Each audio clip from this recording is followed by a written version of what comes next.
உன்னை வெல்லலாம். தன்னை வென்றவன் எவனும் உன்னை வெல்லலாம்.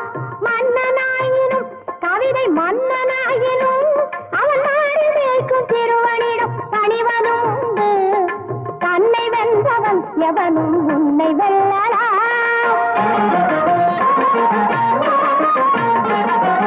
எழுத்து என்பது உனக்கு எவன் கொடுத்தது? அறிவு என்பது உனக்கு யார் கொடுத்தது? எழுத்து என்பது உனக்கு எவன் கொடுத்தது? அறிவு என்பது உனக்கு யார் கொடுத்தது? கல்வியால வளர்ந்தவர் ஞானமும் உண்டு. ஈசன் கருணையால பிறந்தவர் கவிதையும் உண்டு. தன்னை வென்றவர் எவனும் உன்னை வெல்லலாம்.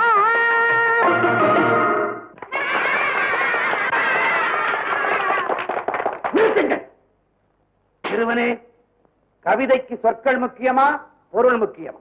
பெரியவனே, புகழ்கிறேன் கேள். சொல்லென்னும் உடலுக்குள் பொருள் என்னும் உயிரை தொகுப்பது கவியாகும்.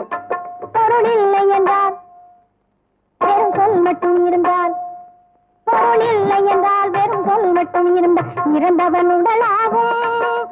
இறந்தவன் உடலாகும்.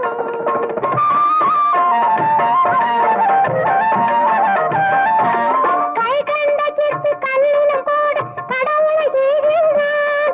அந்த கலைஞர் எவனவன் கடவுளை கூட கல்லான் இருக்கின்றான். கல்லென கிடப்பது சொல்லாகும். அதில் கடவுளை வடிப்பது பொருளாகும். சொல்லும் பொருளும் இணைந்து வந்தால் சுவையுள்ள கவிதை உருவாகும். சுவையுள்ள கவிதை உருவாகும். சொல்லெனும் உடலுக்குள் பொருள் என்னும் உயிரை தொகுப்பது கவியாகும். பொருள் இல்லை என்றால் பெரும் சொல் மட்டும் இருந்தால் இறந்தவன் உடலாகும். இறந்தவன் உடலாகும். சிறு பயலே, இறைவன் படைப்பில் ஒருவன் ஏழையாகவும் மற்றொருவன் பணக்காரனாகவும் படைக்கப்படுவது ஏன்? பெரிய பயலே, நவீன்கிறேன் கேள். பூமியை படைத்தவன் இறைவன், அதில் வேலியை போட்டவன் மனிதன். பூமியை படைத்தவன் இறைவன், அதில் வேலியை போட்டவன் மனிதன். வளத்தை படைத்தான் இறைவன், அதை குவித்துக் கொண்டான் ஒரு மனிதன். இது ஆதிக்கக்காரர்கள் வழியா, இதில் ஆண்டவன் மீதினில் பழியா? இது ஆதிக்கக்காரர்கள் வழியா, இதில் ஆண்டவன் மீதினில் பழியா? பூமியை படைத்தவன் இறைவன்.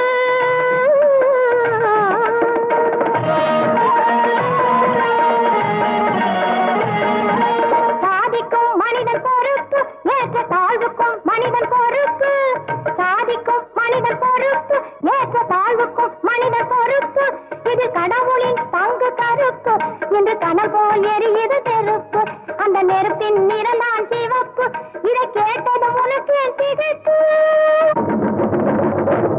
அறிவுடைய மனிதர்களும் அகந்தையனும் தேரேறி ஆதிக்கம் செய்யும் நேரம். அன்புடைய நங்கையரும் அகமுடைய நாயகனை அடிமை போல் எண்ணும் நேரம்.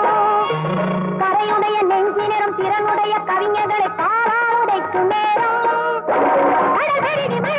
காற்று புயலாகவும் கலியுகம் முடியும் நேரம்.